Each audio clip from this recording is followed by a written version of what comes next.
Hello guys, and welcome back to another video.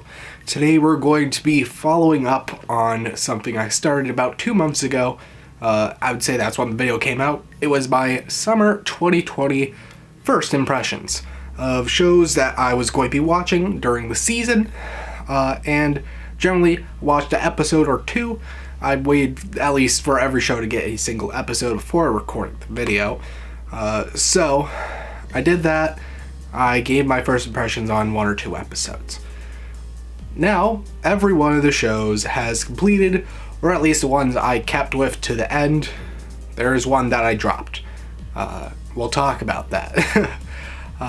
But I also added a few more shows while during the middle of the season, or like right after the upload. So there's a few series that I did not talk about there that I'll be talking about here.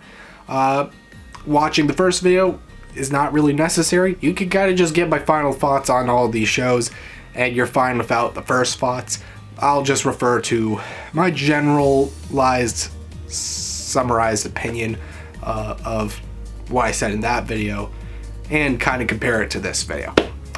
With that being said, let's get right into it. So the first show I'm going to talk about, which I have to apologize for, is Deca-Dence. I put it as like the worst one. That was a mistake. That was totally a slip up on me. It really did, impress me. Objectively, if I had to look at every of these shows, I would consider Deca-Dence to be the best one. Was it hitting super amazingly with me? Not really, but it was entertaining as hell. But it did roller coaster a bit. I was a little uncertain at some points in the show. Of course, one of the big things with that episode 2, which I did get to see the episode 2 before making the video, is there was this game world. It was not really explained that well. So I immediately thought game world, it's like, oh, so there's literally no weight to the situation for this. And technically that's correct. There's, some of the characters that were in the virtual avatars were able to die and then come back. But really, this show was not a crazy action intense show. It was more about the mystery of the world. So really, when it comes to, a character dying, it's not like, oh, cool action scene was ruined because, the character could just come back if they died. That wasn't really a problem that was going to be with the show, because what it's intended to really do was not in that. But in the 2 episodes from the show, you couldn't really tell that. You couldn't really tell that was the route they were going. The show definitely shrouded a lot of mystery into its world throughout its run. So, you kind of don't know what you're getting at the first few episodes. So that's how I was able to make a horrible judgment at the start. I was also super lenient for our other show, and that's why I placed the worst. Which, yeah, this definitely rose up in the ranks. I would say it's along the best shows that I did watch this season. There's one other I'll also put at similar rank, but this is number 1 or 2 slot. Objectively, this would be a number 1 out of this season for me. It's really good. So, if you want to watch it, I can definitely suggest it. It's pretty interesting. One that I did not say in my impressions video, it's something I jumped in halfway through its run. Misfit of Demon King Academy, or super long light novel title. If I can remember it correctly, it's the Misfit of the Demon King Academy goes to school with all of his descendants. Their baby gets reincarnated, and they're, light novel titles. Lovely. And I'm going to admit, this was a guilty pleasure watch out of me. I genuinely enjoyed it. When you think about it critically, it's not that good. Again, having a super overpowered character, which a thing about the show, the Demon King is just super over frickin' powered as hell.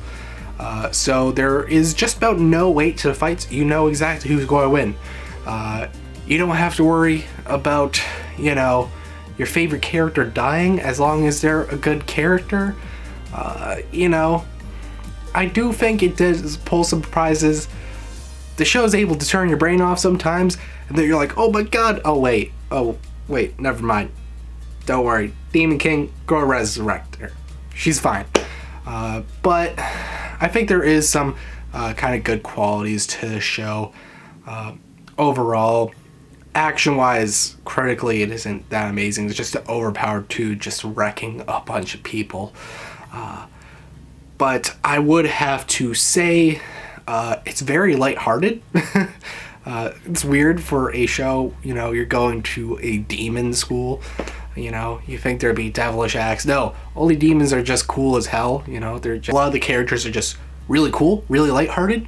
I guess the best way to explain it really quickly is just talking about Demon King's parents, Anos's parents. They're just cool as hell. The best mom character ever, I have to say. It was honestly funny, the gimmick where first Anos brings Misha, and then the mom's like, oh my god, you got a wife already, you're only a month old.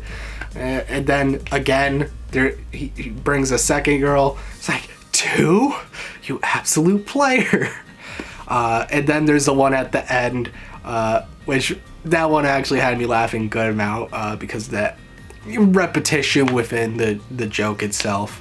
It's something I like to see. If you can perform the joke over and over, but have the twist on it, makes it funny. It was honestly a very lighthearted show overall.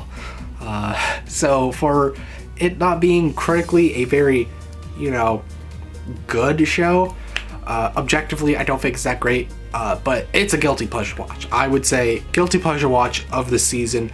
Definitely gets awarded for Misfit of the Demon King. The show, I'm not going to say it's that good objectively, but was it something that I enjoyed? Yeah, it's something I enjoyed. You know, a little guilt, but not really. I can like whatever I like. I can dislike whatever I dislike. The third one, we're going to do one that I did talk about. Uzaki-chan Wants to Hang Out. I think I put this at second best. It fell down. I would probably have to put this probably, you know, towards the bottom half of the list. It's pretty much a comedy ecchi show, and I don't think it's that good. The etchiness is not super crazy. It's not super sexual in any way. It's generally pretty safe enough, I would say. And a lot of it is just boob jokes.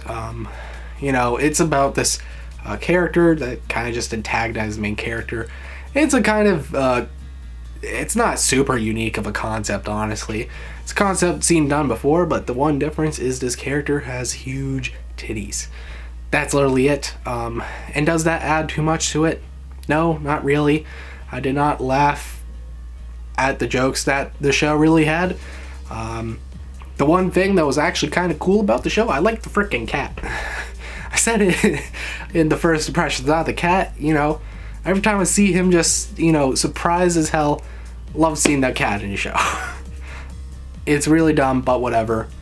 Side characters were honestly pretty okay. But overall, the show wasn't that great. I suggest just watch Miss Kobayashi's Dragon Maid. Loka has better boob jokes overall. Sorry, I had to cut there real quick, a little bit of an interruption, but it's fine. I covered my point on Uzaki. Next one, God of High School, which I rated the highest out of the watches. This is going down. Because I did, you know, add more to the list. So that is one of the reasons why it went down. But also, from where it started, it was like, okay, cool. It's just some, like, chill martial arts. There's pretty good choreography overall. I thought that was pretty good. Looks pretty good. Concept overall, it's interesting. So as long as the fights seemed cool enough, I'm like, okay, whatever. But then they started adding a plot to it. So at first, the plot was just kind of like fight through this tournament and you get a wish granted to you. And it's like, okay, that's cool. So all our characters are going to have like a reason in which they want to fulfill the wish, this and that. And the one problem that I figured out just reading a little bit about it is I heard that this show was heavily inspired by Dragon Ball. That was a warning sign. Now, I did not talk about this in my hot takes video. Thank you guys for supporting it. It was actually really good. A lot of likes. No one hated on me. So thank you for that, even though that's like the one video I expected to happen. I did not talk about Dragon Ball and how I hate it. And that's generally because of biases and annoying fandom, which, you know, I kind of just got stuck near annoying fandom, so they ruined any possibility of me ever getting joy out of the show.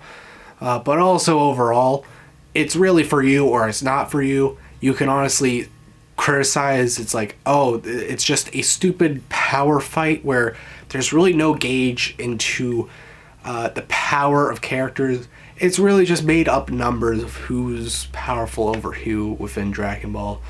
You can't really gauge the power of a energy beam, I would say. I know it's more than that. There's like, you know, some punches and kicks, but generally it's just all blocked, and I know enough to kind of give good criticism on this.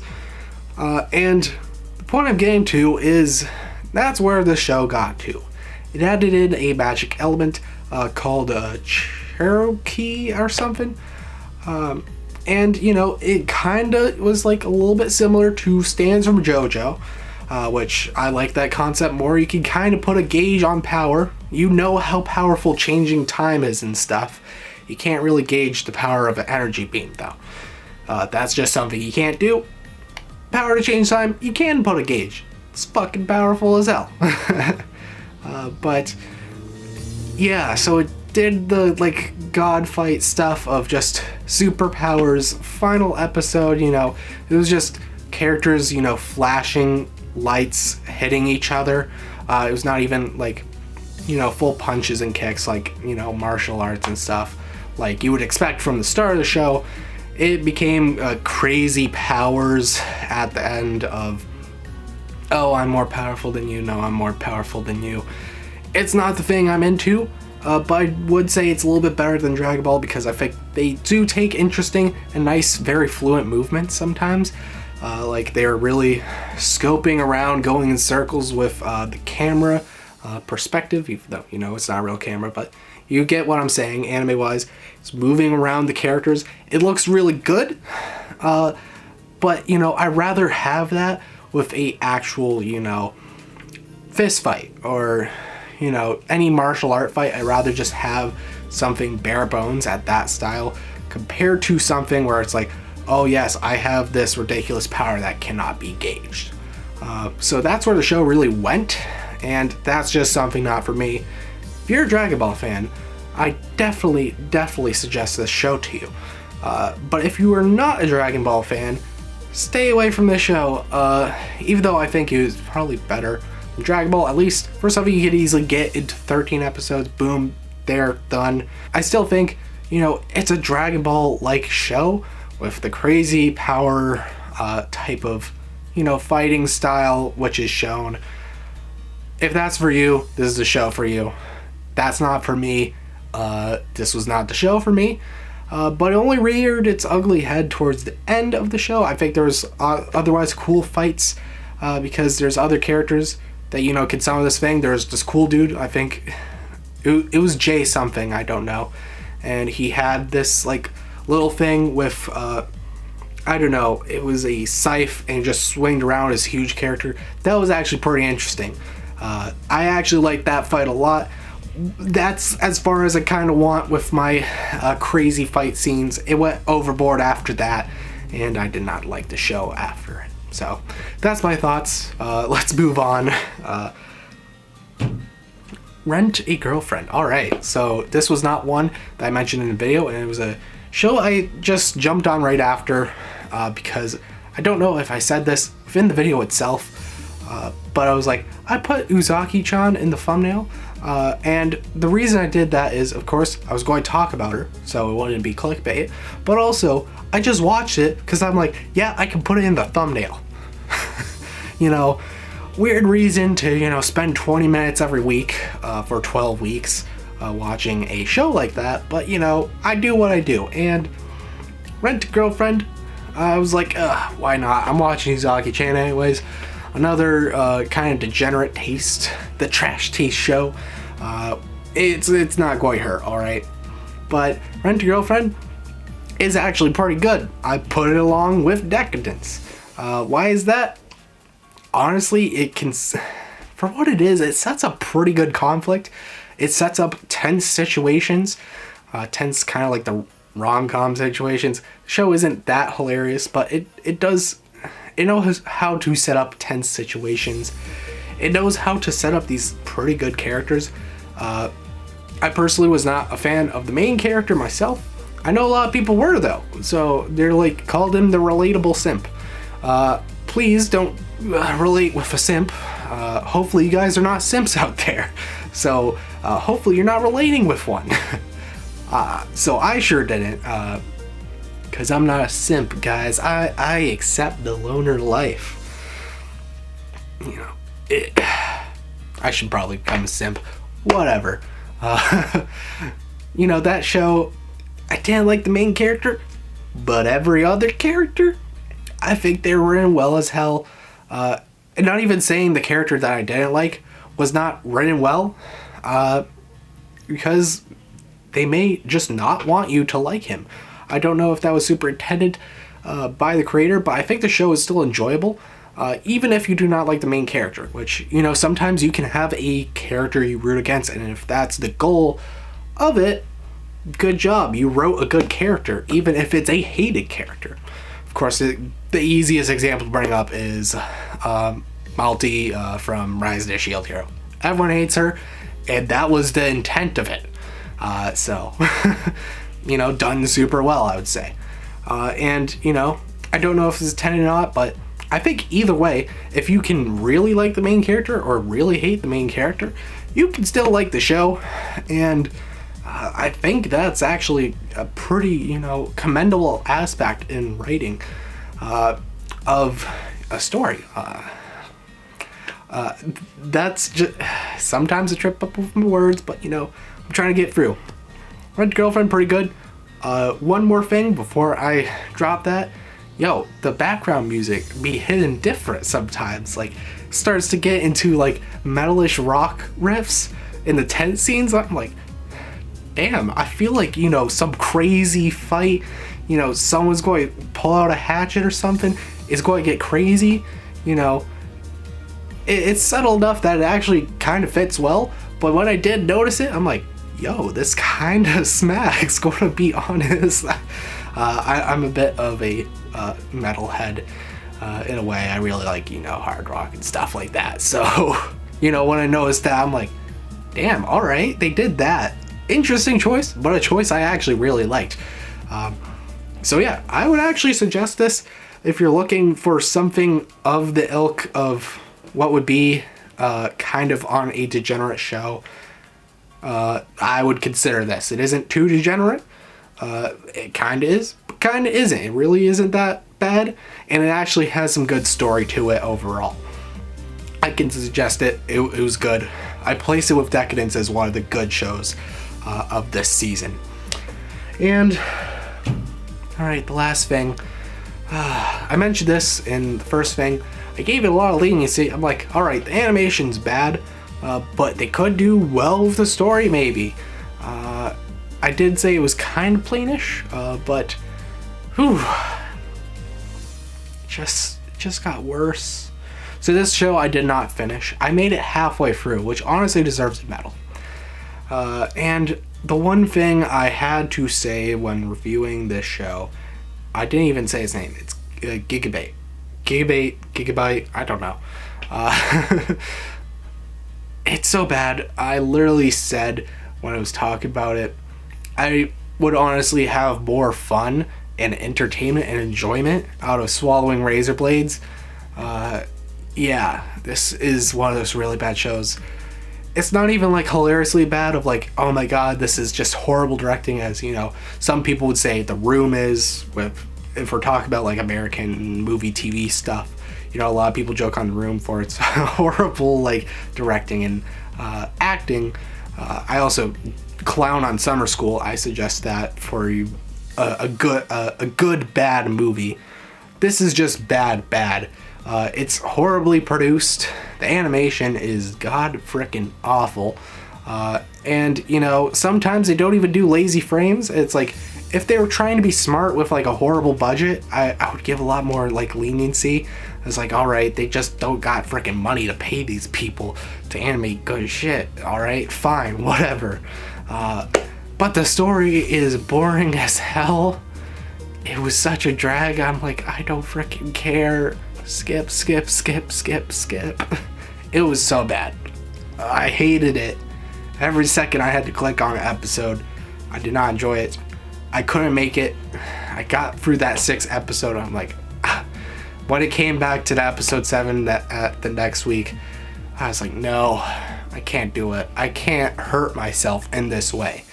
I can watch garbage when it's coming out. It's like 20 minutes a week, all right? Easy, right? It was that bad. I couldn't even deal with that crap. So yeah, that's all I have to say. That's all the shows that I watched. Hopefully this video isn't too long. But thank you guys so much for watching. Hope you guys liked and enjoyed. I got a lot of, new people as of lately. So thank you for coming on. There was one guy with a Naruto profile picture who commented on my video. Shout outs to you, but the comments are broken for me, so I cannot reply to you, and it's infuriating as hell. But you got a special shout out at the end of my video. Thanks for watching the last video. But yeah, if you want to go talk in the comments, I'll totally respond to you, as long as the comments don't bug out on me, like with this one guy. Otherwise, I'm really cool. I'm like, hey, what's up? Thanks for watching. It's lovely. Alright, not to extend the runtime any longer. Thank you guys so much for watching. Hope you liked and enjoyed, and I'll see you guys in the next video. Goodbye.